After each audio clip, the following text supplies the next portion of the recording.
Hey there, Hofstra fans, and welcome inside the WB Mason Coaches Report here on GoHofstra.com. I'm your host, Julian Coulter, joined as always by the head coach of the Hofstra Pride men's lacrosse team, Coach Seth Tierney. Coach, how's it going today? Going all right, Julian. Thanks for having me. Well, Coach, time for the season wrap-up, and even though we're here a little bit early and it feels as though we shouldn't be here, obviously, we can't control what happened. We can't control the results.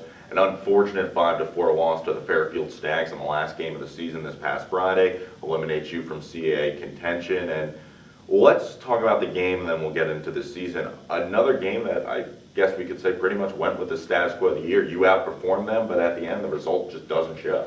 It hurts. It hurts to hear it. It hurts to live it. And to be honest with you, again, it's been the story all year long. We thought we were going to get over the hump of it a little bit with a few games, back-to-back wins in the middle of the season, and then the Towson game where the guys played just so wonderfully, effort-wise, execution-wise, and we had some confidence going in. We get up to Fairfield in a must-win situation. Win and you're in, lose and you go home, and we get off to just a bad start. I don't know why. The guys are obviously ready to play. We go down 5-0, and we slowly creep our way back into it before halftime, and then close it to a one-goal game. Two teams slugging it out. They got seniors that play a bunch. We have seniors that play a bunch, and just didn't have a great night shooting, and needed to put the ball away. When they went up 5, they were able to play a certain way to take the air out of it a little bit, and they scored a goal with 1 second to go in a shot clock violation, and 2 seconds to go or a shot clock violation. So 3 seconds away, a couple of pipes. It's been the story of this year. It's been a very frustrating season. I'm awfully proud of the guys. Not for our record. I think we had a great meeting yesterday, and when I mean great, it was an emotional, real meeting, and a lot of things were said that were really, really powerful. But I'm just proud of the guys of staying the course. A lot of times, either media or conversations and things like that can sway an athlete one way or the other, and those guys, they stayed the course. They didn't let the highs be too high or the lows be too low. They just kept fighting and they kept working, and this season was a rough one to get through. The seniors were, like I said, were wonderful in the locker room yesterday. They handed over the torch. They said this season happened for a reason. Go make us proud in the years to come. And it was everyone to a man said this was one of their favorite teams they've ever played on. As far as the Fairfield squad goes, do you think that there was anything that really inhibited you from being able to do over the course of the game? No, I mean, again, if you go back and you look at the stats,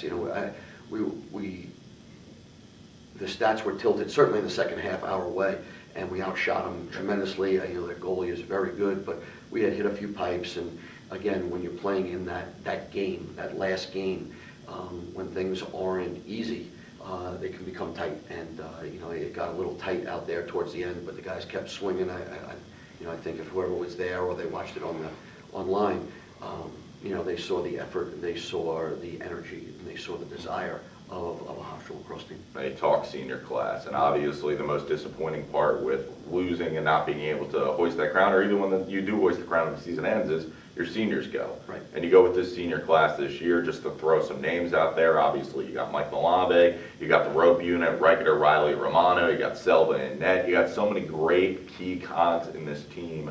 You talked about it, a great group of seniors, one of the best teams that a lot of people have played on. But you're going to miss from those guys. I'm going to miss an awful lot. Again, I think that you go back, and if you go back a year or whenever, the season ended last year or the year before, this interview is always the hardest one, and the meetings are always the hardest one, but I will tell you that this group of seniors, they gave everything that they could give to Hofstra. For that, I'm proud.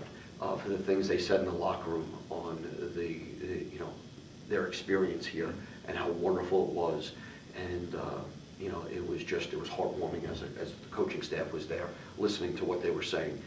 Mike Malave, let's name them all: Chris Selva, Romano, Reichert, Riley, Jack Moorhead, Tyler Begley, Connor Hall. Every one of them to a man just loved their experience here.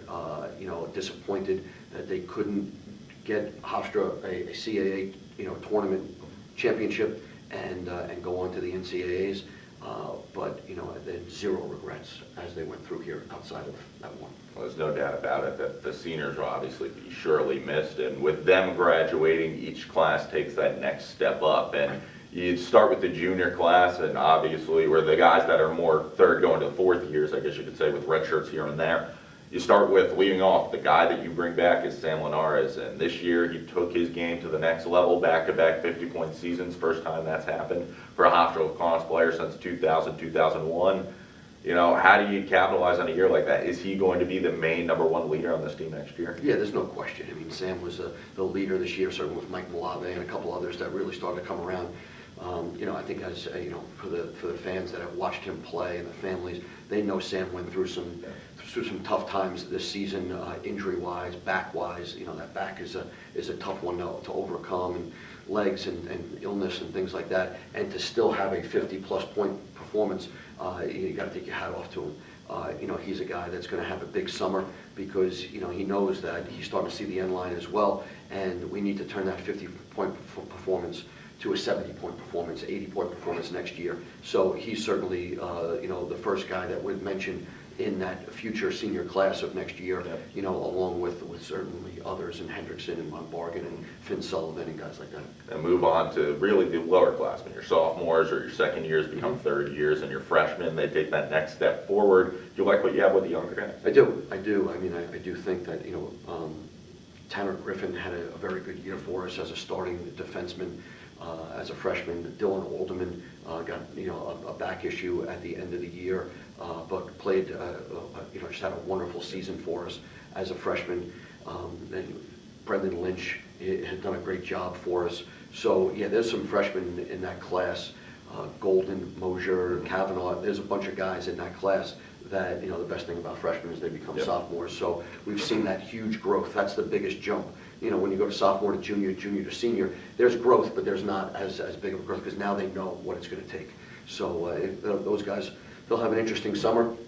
We'll have end of the year meetings. They'll be very business-like. Obviously, you know, after a year like this, we're going to talk about the incoming guys and you know, with those guys, and we'll start to piece it together. Obviously, a long time coming before the start of next season, and obviously your recruiting season comes and things like that. But if you compare what you were left with after last year and now going into this year, there obviously are things that you lose. But if you think about it, you bring back a whole bunch of your starting attack. Last year, you lose 2/3, losing Torrenbarn and Lance Shapur. In your midfield last year, you lose Cajolan. This year, you lose Malave, but you still have Hendrickson. You do lose your rope unit, but you bring back, on paper, all of your starting close defense, and then in goal you have a guy in Kincannon who played. Do you like, as I mentioned, there's still a ton of time before the start of next season, Sure. But do you like the point you're at with the team? I do. I like Jack going in there. You know, it's one of those things where we had named him the starter for the Cornell game and then started the Towson game. And, you know, Chris Selva handled it like a superstar. And, you know, Jack has got a very bright future here. There's no getting around it. He's going to have to work really hard this summer, but he's got a very bright future here, starting from the back. And then, you know, Finn Sullivan as a senior now, and Michael Diener getting some valuable experience this year, and Tanner Griffin and others. Yep. You know, we like that being intact. You know, we're going to have to find, you know, some guys that are going to replace Romano, Reichert, or Riley, who played an awful lot of lacrosse for us, and there are pieces there. There's no getting around it. We have to move some pieces around. It'll be interesting. Chris Clark coming back after a really good year. We just want Chris to have a great year, and that certainly, you know, he'll be focused, as he always is, over the summer to take that next step. And then Sam, and then certainly losing Michael. Michael and Tyler are going to be losses to us, but we're going to get back at it, and you know, starting with the guys that got a bulk of the playing time this year, Sam, Brian Von Bargen, you know, Corey Hendrickson, those three right from the get-go, and then certainly, you know, Dylan Alderman, Mosier, Golden, those guys. It's going to be, we've got some pieces to work with, absolutely. Put the season together, Coach. Obviously, it starts out with the unfortunate and untimely death of Joe Pariso, but you guys have highs and lows, some big wins, including the win a couple weeks ago against Towson, and then, as we mentioned before, the unfortunate loss in the last game of the season. So just to wrap up, your final thoughts on this 2014-2015 men's lacrosse year. Yeah, I mean, yesterday we met with the team, and it wasn't in song because I don't have a great voice, but we put together, I closed my office door and we put together words that it almost paralleled like the song Billy Joel, "We Didn't Start the Fire," where I just wanted to put different things that happened throughout the year, some good, some bad, some things that were like we had to fight through. Obviously, Joe Faricio, number 36, good moments, rough moments, things like that. And I just started to just say the words, and you can see the reactions as we took the guys through the team. I wanted them to be able to have some closure with this. And for that, I thought that accomplished it. And then with the seniors, we're certainly going to miss them. I thank them publicly. I am now going to enjoy friendship with them as they move on. They made Hofstra proud. They made our coaching staff proud, and they've done a great job with the underclassmen. A tough season in the win-loss column, but we did accomplish an awful lot in handling the Joe Faricio and burying one of your teammates.